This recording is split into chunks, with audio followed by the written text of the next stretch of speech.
Hi everyone, Ethan here from Body Evolution. So we're going to look at the sit-up exercise today and some common problems I see people do during this exercise and can lead to a sore neck or sore upper back with them. So the sit-up is a core exercise, so the focus should be using the core to lift your body off the ground as far as you can and then control your body in a descent.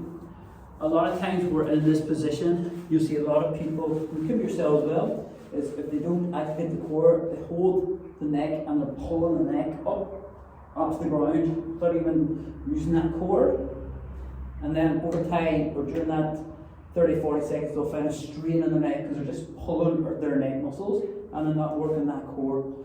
So instead, if this is you, instead of focusing on lifting that neck, you want to imagine you have a very small ball, not the size of an apple, but a size of a walnut sitting there between the neck and the chest, and that there is going to stay nice and still, so that you take the pressure off that neck. And then the focus then is trying to lift from that core, so you're trying to lift your shoulder blades up off the ground, squeezing the core on that lift, and then just come back down. Hands can be on the thighs, so just sliding up to touch the knees and back down. So the hands on the off the neck, it's going to remove that temptation of pulling from the neck by teaching yourself to hold that invisible walnut in that neck. It'll keep the tension off as well and keep the focus. The neck stays nice and still as you lift then from that core. And you should find a little bit more core activation as you slide and as you do those tips. And again, just try and breathe through it. So exhale, going up, breathe in, coming down.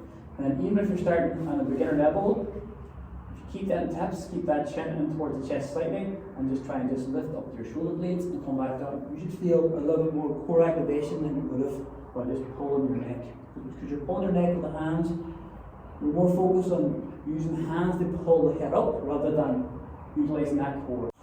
And again, another common problem that we see is we're just focusing, especially when people have the hands on the head, to pull themselves off the ground instead of using that core and allowing that chest to collapse in. So if I use my hand and I do a big pull up and drop in like this here, my head collapses in and then back down, and I'm just pulling myself sort of up, holding my breath, trying to use momentum, going to lift and back down. With your chest collapsed in the way, your spine is curved again, the pressure will come on that back, and then you're not getting the full utilization of that core.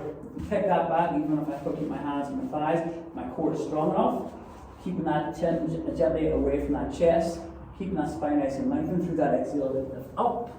My chest doesn't collapse in, core is nice and engaged, and my spine is nice and lengthened as I rise on that core. Sliding up, sliding down.